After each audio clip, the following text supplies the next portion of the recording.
தமிழ்நாடு முதலமைச்சர் அண்ணன் விஜய் அவர்களுடைய முதல் சட்டமன்ற கூட்டத்தொடர் இன்று நடைபெற்றது. அதில் இருக்கக்கூடிய அத்தனை எம்எல்ஏக்களும் பதவியேற்று கொண்டாங்க. முதலாக முதலமைச்சர் விஜய் சட்டமன்றத்துக்கு போனார். சட்டமன்றத்துக்கு போகும்போது இவர் எந்த உடையில் போக போகிறாரு, பாரம்பரியமான வேஷ்டி சட்டையில் போக போகிறாரா, இல்லை எப்பயும் போல கோட் சூட்டில் போக போகிறாரா அப்படின்னு ஏகப்பட்ட எதிர்பார்ப்புகள் இருந்தது.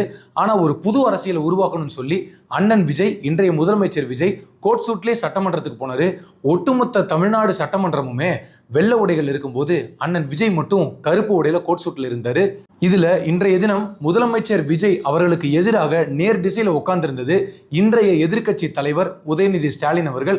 அதைத் தொடர்ந்து இதுக்கு முன்னாடி இருந்த எல்லா முக்கிய புள்ளிகளுமே பதவியேற்றுக் கொண்டாங்க. அதுல எடப்பாடி பழனிசாமி, சௌமியா அன்புமணி, ஓ பன்னீர்செல்வம், இப்படி எண்ணற்ற முக்கியஸ்தர்கள் எல்லாருமே பதவியேற்றுக் கொண்டாங்க. இந்த சட்டமன்ற மரபு அப்படின்றது இது தாவேகவினருக்கு புதுசாக இருந்தாலும் கூட, ஆனால் ஒவ்வொருத்தருமே ஒரு சிறு பிழை கூட இல்லாமல் பதவி ஏற்றுக்கொண்டு நல்லபடியாக நடத்தி முடிச்சிருக்காங்க. இதுக்கப்புறம் இன்னும் 2 தினங்களில் பெரும்பான்மையை நிரூபிக்கணும் அப்படின்னு சொல்லியிருக்காங்க. தற்காலிக சபாநாயகராக கருப்பையா அப்படின்றவரை தேர்வு செஞ்சிருக்காங்க. இவர் சோழவந்தான் எம்எல்ஏ அப்படின்றது எல்லாருக்குமே தெரியும். ஆனால் வெகு விரைவில் ஜேசிடி பிரபாகரன் நிரந்தர சபாநாயகராக தேர்வு செய்யப்படுவார் அப்படின்னு எதிர்பார்க்கப்படுது. சட்டமன்றம் துவங்கிருச்சு. இதுக்கு அடுத்து விஜய் என்ன பண்ண போறாரு, எங்க போக போறாரு அப்படின்னு ஏகப்பட்ட விஷயங்கள் எதிர்பார்த்துட்டு இருக்கும்போது திடீர்னு ஒரு பிரேக்கிங் நியூஸ் வந்துச்சு. முன்னாள் முதலமைச்சரை சந்திக்க போறாரு. அதாவது இன்றைய முதலமைச்சர் விஜய் அவர்கள் முன்னாள் முதலமைச்சர் மு.க. ஸ்டாலினை சந்திக்க போறாரு, வாழ்த்து பெற போறாரு அப்படின்னு நியூஸ்ல ஓடிட்டு இருந்தது. இது புரளியா இருக்குமா இல்லை உண்மையா இருக்குமா அப்படின்னு ஏகப்பட்ட எதிர்பார்ப்புகள் இருந்தது. ஆனால் அதிகாரப்பூர்வமாக மதியம் 2:30 மணிக்கு விஜய் அவர்கள் ஸ்டாலினை சந்திக்க போறாரு அப்படின்ற செய்தி வந்தது. இதுவரைக்கும் இல்லாத ஒரு அரசியல் மாண்பை தாவேகா தலைவரும் இன்றைய முதலமைச்சர் அண்ணன் விஜயுமே உருவாக்கிட்டு இருக்காரு. எப்பயுமே ஒரு அரசியல் கட்சி இருக்குன்னா தேர்தலில் இருக்கக்கூடிய அந்த ஒரு வெற்றி தோல்வி அதையெல்லாம் தாண்டி மக்கள் சேவை அப்படின்ற ஒன்று தான் எப்பயுமே களத்தில் இருக்கும். ஆனால் பொதுவாக என்ன பண்ணிடுவாங்கன்னா, 2 பேர்ல ஒருத்தர் வெற்றி பெறாங்க ஒரு தொகுதியிலனா, தோல்வி அடைந்த ஒருத்தர் மீண்டும் இந்த நபரை வெல்ல வேண்டும் அப்படின்னு கடுமையாக உழைச்சிட்டே இருப்பாங்க. ஆனால் இங்கே மக்கள் சேவை அப்படின்ற ஒரு விஷயம் மறைஞ்சு போயிடும். அந்த நபரை ஜெயிக்கணும் அப்படின்ற ஒரு பகைமை உண்டாயிட்டே இருக்கும். இந்த பகைமையெல்லாம் உடைக்கணும், எல்லாருமே மக்களுக்காக சேவை செய்யணும், மக்களுக்காக உழைக்கணும், இணைந்து சேவை செய்தாதான் மக்கள் தேவையை பூர்த்தி செய்ய முடியும் அப்படின்றத நேற்று அரசியலுக்கு வந்து அண்ணன் விஜய் உணர்ந்திருக்காரு. அதனால தான் முன்னாள் முதலமைச்சர் மு.க. ஸ்டாலினை போய் சந்திச்சாரு. இதில் ரொம்ப சுவாரஸ்யமான விஷயம் என்ன அப்படின்னா, அண்ணன் விஜய் அவர்கள் ஸ்டாலின் வீட்டுக்கு போகும்போது வாசல் நின்று அவரை ரிசீவ் பண்ணது யாருன்னு பார்த்தா இன்றைய எதிர்க்கட்சி தலைவர் உதயநிதி ஸ்டாலின். ஏற்கனவே அண்ணன் விஜய்க்கும் அவருக்கும் கடுமையான போட்டி நிலவுகிறது அப்படின்லாம் ஏகப்பட்ட செய்திகள் வந்தது. இந்த வதந்திகள் எல்லாத்துக்கும் முற்றுப்புள்ளி வச்சு அரசியல் மாண்புனா என்ன, நாகரிகம்னா என்ன அப்படின்றத அண்ணன் விஜய் காமிச்சிருக்காரு.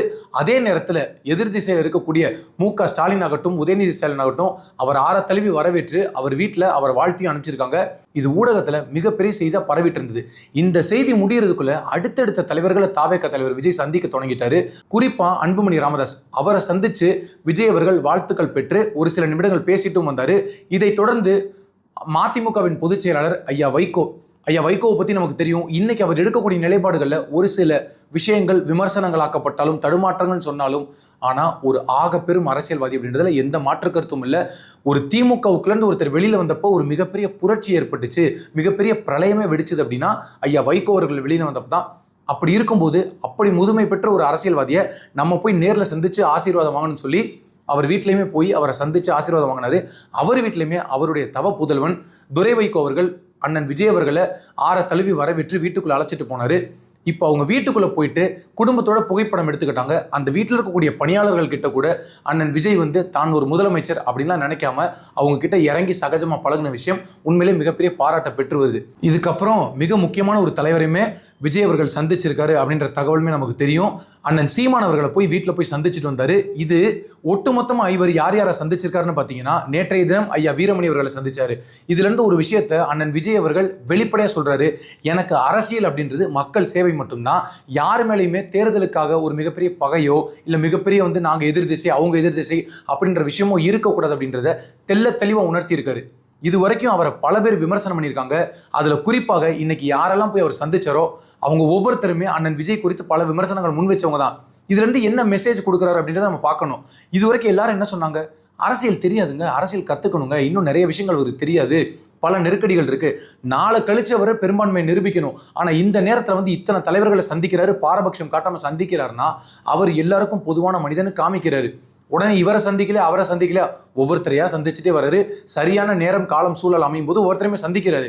அதுதான் அண்ணன் விஜய் அவர்கள் இன்னைக்கு வெளிப்படுத்துறாரு. இது வரைக்கும் அவர் வெறும் நடிகராக தான் பார்த்துட்டு இருந்தாங்க. ஆனால் முழு நேர அரசியல்வாதியாக மாறி இன்னைக்கு முதலமைச்சராக பொறுப்பேற்றதுக்கு அப்புறம் அவருக்கு எந்த தேவையும் இல்லை. முதலமைச்சராக பொறுப்பு வகிக்கிறாரு. அவரோட கட்சியில் 108 எம்எல்ஏக்கள் இருக்காங்க, காங்கிரஸ் எம்எல்ஏக்கள் இருக்காங்க, வெளியிலேருந்து ஆதரவு கொடுக்குறாங்க, அதிமுக இருந்து கூட அவருக்கு ஆதரவு கொடுக்கறதுக்கு தயாராக இருக்காங்க. ஆனாலும் எல்லா தலைவர்களையும் போய் சந்திச்சு ஒரு நட்பு பாராட்டி இந்த தமிழ்நாட்டில் இருக்கக்கூடிய எல்லாருக்குமே நான் முதலமைச்சர் தான், அதனால எனக்கு எந்த விதமான பாரபட்சமும் கிடையாது, பலதரப்பட்ட மக்களுக்குமே நான் பொதுவான சமமான எந்த விதமான பாரபட்சம் பார்க்காத ஒரு முதலமைச்சர் அப்படின்னு அண்ணன் நிரூபிச்சிருக்காரு. இதுல இருந்து பல பேர் கத்துக்கணும். இது வரைக்கும் இப்படி ஒரு கலாச்சாரம் இருந்ததில்லை. இதுக்கு முன்னாடி நீங்க பாத்தீங்கன்னா இரு பெரும் தலைவர்கள் இருந்தாங்க திமுக அதிமுக. அந்த தலைவர்கள் இருக்கும்போது திமுக இருந்து ஒரு நபர் அதிமுக கல்யாணத்துக்கு போக முடியாது, அதிமுக இருக்கக்கூடிய ஒரு நபர் திமுக கல்யாணத்துக்கு போக முடியாது. இருவேறு திசையில தான் இருக்க முடியும். ஒருத்தர் பேசிட்டாருன்னா ஒரு பதவியில் இருக்க முடியாது. அப்படி ஒரு அரசியல்ல ஒரு ஒட்டுதலே இல்லாமல் இருந்தது. ஆனா அந்த மிகப்பெரிய ஒரு பாரம்பரியத்தை, ஒரு பண்பாட்டு கலாச்சாரத்தை கொண்டு வந்தது யாருன்னு பார்த்தா ஐயா மு க ஸ்டாலின் தான். அவர் ஆட்சிக்கு வந்ததுக்கு அப்புறம் தான் எதிர்கட்சிகளர்கிட்ட கூட நட்பு பாராட்டக்கூடிய ஒரு விஷயமா பண்ணாரு. சமீபத்தில் கூட அவருக்கு 1000 கருத்து முரண்கள் இருக்கலாம். ஆனாலும் ஐயா ஹெச் ராஜா அவர்கள் உடல்நலம் குன்றியிருந்த போது மருத்துவமனைக்கு நேரடியாகவே போய் சந்திச்சார் முன்னாள் முதலமைச்சர் மு க ஸ்டாலின். அதை தொடர்ந்து இன்னைக்கு அண்ணன் விஜய் அவர்கள் ஒரு மிகப்பெரிய ஒரு ட்ரெண்டை செட் பண்றாரு. அரசியல் தேர்தல் என்பது வேற, ஆனா அரசியல் என்பது வேற. இதுல நட்பு பாராட்டி மக்களுக்கு சேவை செய்யணும் அப்படின்றத அழுத்தம் திருத்தமா பதிவு பண்ணியிருக்காரு. இது ஒட்டுமொத்த தமிழ்நாடு மக்கள் மட்டும் இல்ல, இந்திய மக்களே திரும்பி பார்க்க வச்சிருக்கு. நம்ம எல்லாருக்குமே தெரியும் அண்ணன் விஜய் அவர்கள் என்னைக்கு 108 தொகுதி ஜெயிச்சாரோ அன்னையிலிருந்து இந்தியா முழுவதுமே டாக் ஆஃப் த டவுன் அவர் தான் இருக்காரு. அந்த அளவுக்கு மிகப்பெரிய ஒரு இம்பாக்டை கிரியேட் பண்ணியிருக்காரு. இது வரைக்கும் யாருமே சாதிக்க முடியாத ஒரு விஷயத்த நீங்க நல்லா பாருங்க. 2024 கட்சியை துவங்குறாரு, 2026 ஆட்சியை பிடிச்சிட்டாரு. சிங்கிள் மெஜாரிட்டியா, கொஞ்சம் முன்ன பின்ன சீட்டுகள் குறைஞ்சிருச்சே தவிர, ஆனா 108 சீட்டு ஜெயிச்சிருக்காரு, சிங்கிள் லார்ஜஸ்ட் பார்ட்டின்னு. அப்படி இருக்கும்போது ஒட்டுமொத்த கவனமுமே அண்ணன் விஜய் மேல தான் திரும்பி இருக்கு. இது வரைக்கும் இருக்கக்கூடிய சவால்கள்லாம் அவருக்கு இருக்கு. நிறைய விஷயங்கள் அவர் எதிர்கொள்ளணும். எல்லாருமே விமர்சனம் பண்ணுவாங்க.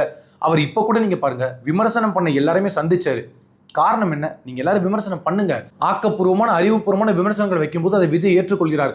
ஒருவேளை ஒரு லைன் தாண்டி போய் அவர் விமர்சனம் பண்ணவங்களை கூட அவர் நேரில் சந்திச்சு வாழ்த்து சொல்றாரு, சிரிச்சு பேசுறாரு. இதுதான் ஒரு நல்ல அரசியல்வாதிக்கான அழகு, இதுதான் ஒரு நல்ல தலைவனுக்கு அழகு.